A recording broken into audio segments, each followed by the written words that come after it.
कक्षा 10 का chapter number 7 जिसका नाम है राष्ट्रीय अर्थव्यवस्था की जीवन रेखाएं।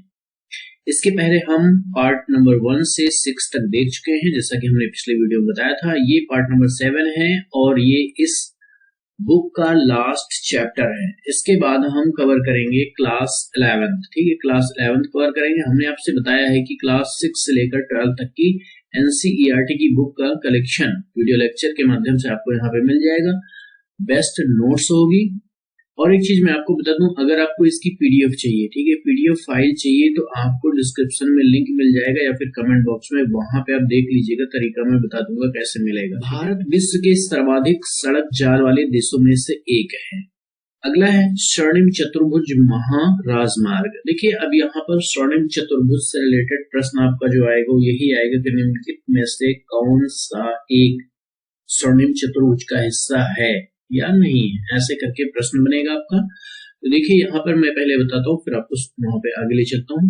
दिल्ली, मुंबई, चेन्नई, कोलकाता व दिल्ली को जोड़ने वाली 6 लेन वाली परियोजना है। ये क्या स्वर्णिम चतुर्भुज। देखिए, स्वर्णिम चतुर्भुज इसे कहा क्यों गया, मैंने वीडियो में बताया था इसका ट्रिक डीएमसीके, ठीक है, डीएमसीके। तो आपको कंफ्यूजन बिल्कुल नहीं होगी। डी से दिल्ली, एम से मुंबई, सी से चेन्नई, के से कोलकाता हो जाएगा। देखिए, यहाँ पर दिल्ली, मुंबई, चेन्नई, कोलकाता व दिल्ली को जोड़ने में 6 लेन। देखिए, इसे स्वर्णिम इंपॉर्टेंट है। तो आप यहाँ दिल्ली देख रहे हैं, ये दिल्ली है। दिल्ली से आप देखिए ये यहाँ मुंबई आया, ठीक, मुंबई के बाद ये यहाँ चेन्नई को टच किया, चेन्नई के बाद फिर यहाँ ये कोलकाता गया, कोलकाता से फिर ये आपका दिल्ली हो गया। तो आप इसको देख पाएंगे चतुर्भुज के टाइप का बन गया, ठीक है, इसीलिए इसे स्वर्णिम चतुर्भुज कहा गया है। अब देखिए, इससे रिलेटेड 2 गलियारे बनाए गए हैं, एक उत्तर से दक्षिण है, ठीक है, उत्तर से दक्षिण आप ये देख सकते हैं, जैसे ये आपको उत्तर से दक्षिण की तरफ आ रहा है ना, ये ठीक, तो उत्तर से दक्षिण हो जाएगा।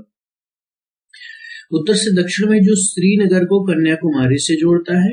दूसरा गलियारा बनेगा पूर्व में पश्चिम, या सिलचर असम तथा पोरबंदर गुजरात को जोड़ता है। चतुर्भुज का उद्देश्य क्या है, ऑब्जेक्ट क्या है, भारत के मेगा सिटी के मध्य की दूरी व परिवहन समय को न्यूनतम करना, ये इसका उद्देश्य है, ऑब्जेक्ट है। देखिए, होता क्या है ना, प्रश्न वर्तमान परिवेश में ऐसे ही पूछे जाते हैं। पता चला, दे दिया कि स्वर्णिम चतुर्भुज जो कि इन शहरों को जोड़ता है, इसका मुख्य उद्देश्य है, ऐसे करके दे दिया। तो आप पता चला कि सिर्फ महानगर को याद किए बैठे और ये चीज आ गया। तो यहाँ पे ये भी ध्यान देने वाली बात है। देखते हैं राष्ट्रीय राजमार्ग, नेशनल हाईवेज।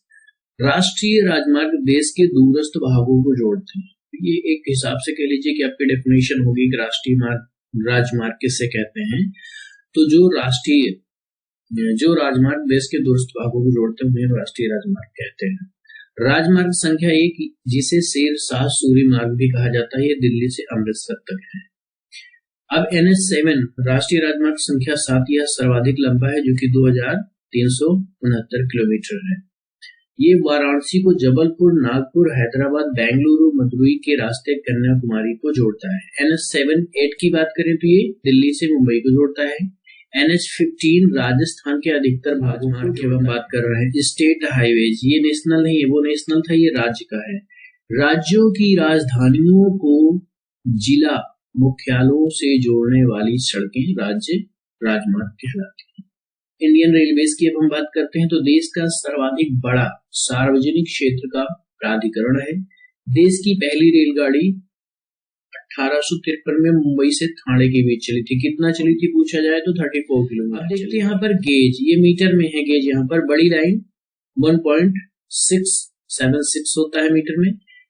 मीटर लाइन की बात करें तो ये होता है 1 होता है। छोटी लाइन की बात करें तो 0.762 और 0.610 मीटर होता है। अब राष्ट्रीय जलमार्ग की बात करें तो नौगम्य जलमार्ग संख्या 1 हल्दिया तथा इलाहाबाद के मध्य गंगा जलमार्ग, जो कि 1620 में। जलमार्ग संख्या 2 देखते हैं, सादिया व धुबरी के मध्य है, ये 891 किलोमीटर, जो कि ब्रह्मपुत्र नदी पे है।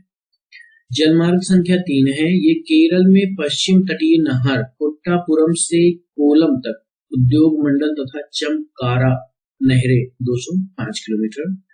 देश का 95% व्यापार मुद्रा रूप में बात करेंगे तो 68% समुद्रों द्वारा होता है। समुद्री पत्तन की बात करें, भारत की 7,516.6 किलोमीटर लंबा समुद्री तटरेखा है।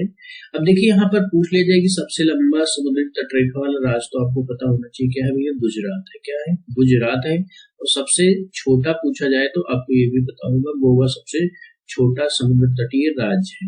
ओके ना, अब क्या है यहाँ पे, हाँ, समुद्र तटरेखा के साथ 12 प्रमुख तथा 200 मध्यम और छोटे पत्तन हैं। अब यहाँ पर बात की जाए, पूछ ले जाए कि ज्वारीय बंदरगाह, तो ज्वारीय बंदरगाह में कांडला ज्यादा फेमस है। कांडला एक ज्वारीय बंदरगाह है, बंदरगाह को ही पत्तन कहा जाता है, ध्यान देना।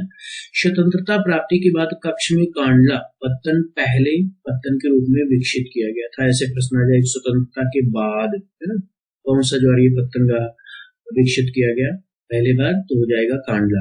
मारमगाओ पत्तन की बात करते हैं। लौह एस के निर्यात के संदर्भ में मारमगाओ देश का महत्वपूर्ण पत्तन है। प्रश्न आपका आ जाता है कि देश का लौह निर्यात के संबंध में महत्वपूर्ण पत्तन, तो मारमगाओ हो जाएगा। न्यू मैंगलोर पत्तन की बात करें तो ये कर्नाटक में स्थित है। लैगून के मुहाने पर स्थित एक प्राकृतिक पोताश्रय है या पत्तन है। प्रश्न आपका आ सकता है कि भैया लैगून के मुहाने पर स्थित पत्तन है या बंदरगाह है, तो क्या हो जाएगा, कोची हो जाएगा। तूतीकोरन पत्तन की बात करें तो तमिलनाडु में स्थित है, ये भी प्राकृतिक पत्तन है। चेन्नई पत्तन देश का प्राचीनतम कृत्रिम पत्तन है। देखिए कृत्रिम मतलब ये भी प्राकृतिक नहीं है, कृत्रिम है। विशाखापट्टनम पत्तन की बात करें तो ये स्थल से गिरा गहरा व सुरक्षित पत्तन है। पारादीप पत्तन ओडिशा में है। पूछा जाए कहाँ है तो ओडिशा में है। ये लौह एस का निर्यात करता है। कोलकाता ज्वारीय पत्तन है, ध्यान देना, कोलकाता भी क्या है, ज्वारीय पत्तन। इस पत्तन पर बढ़ते व्यापार को कम करने के लिए हल्दिया सहायक पत्तन के रूप में विकसित किया गया। बहुत अच्छा पॉइंट है। प्रश्न आ सकता है कि कोलकाता ज्वारीय पत्तन के बढ़ते व्यापार को कम करने के लिए या उसके बढ़ते भार को कम करने के लिए किस सहायक पत्तन का निर्माण किया गया, विकसित किया गया, तो क्या हो जाएगा, हल्दिया हो जाएगा। मुंबई पत्तन की बात करें तो मुंबई पत्तन प्राकृतिक पत्तन है। इस पत्तन के अधिक परिवहन को ध्यान में रखकर इसके सामने जवाहरलाल नेहरू पत्तन विकसित किया गया। अब प्रश्न ये भी आ सकता है कि भैया मुंबई जो कि एक प्राकृतिक पत्तन है, इसकी सहायता के लिए किस पत्तन को जो है विकसित किया गया, तो क्या हो जाएगा, जवाहरलाल नेहरू पत्तन। अब आते हैं हम राष्ट्र का आर्थिक बैरोमीटर किसे कहते हैं। एक देश के अंतरराष्ट्रीय व्यापार की प्रगति उसके आर्थिक वैभव का सूचक है, इसीलिए इसे राष्ट्र का आर्थिक बैरोमीटर कहा जाता है। ये रहा इम्पोर्टेंट पॉइंट्स थे, उनको हमने डिस्कस किया। अब यहाँ पे 2 MCQs हैं, इनका उत्तर आपको पता है, कमेंट करिएगा, अदरवाइज कमेंट बॉक्स में इनके उत्तर आपको मिल जाएंगे। पहला प्रश्न है, निम्नलिखित में से कौन सा पत्तन पूर्वी तट पर स्थित है जो अंतःस्थलीय तथा अधिकतम गहराई का पत्तन है तथा पूर्ण सुरक्षित? चेन्नई, पारादीप, विशाखापट्टनम, तूतीकोरन। नंबर है 9। निम्न में से कौन सा शब्द 2 या 2 से अधिक देशों के व्यापार को दर्शाता है? आंतरिक व्यापार, अंतरराष्ट्रीय व्यापार, बाहरी व्यापार, अगला है स्थानीय व्यापार। तो ये आपके 2 प्रश्न हो गए हैं। इसका भूगोल भारत 2 जिसका नाम है, ये आपका समाप्त हो चुका है। इसकी टोटल PDF जितने चैप्टर्स मैंने बनाए हैं 1 to 7, PDF चाहिए तो मैंने बता दिया है कि आप डिस्क्रिप्शन बॉक्स चेक कर सकते हैं या फिर आप कमेंट बॉक्स चेक कर सकते हैं, वहां पे हम मेथड इसको बता देंगे, आपको फ्री ऑफ कॉस्ट मिल जाएगा, कोई कॉस्ट की बात नहीं है। वीडियो पसंद आए लाइक करिएगा, चैनल पे नए हैं तो सब्सक्राइब करिएगा। चूंकि यहाँ पे 6 to 12 ऑल जितने भी GK GS की बुक्स रिलेटेड हैं NCERT के, सभी को 1 by 1 कवर किया जाएगा।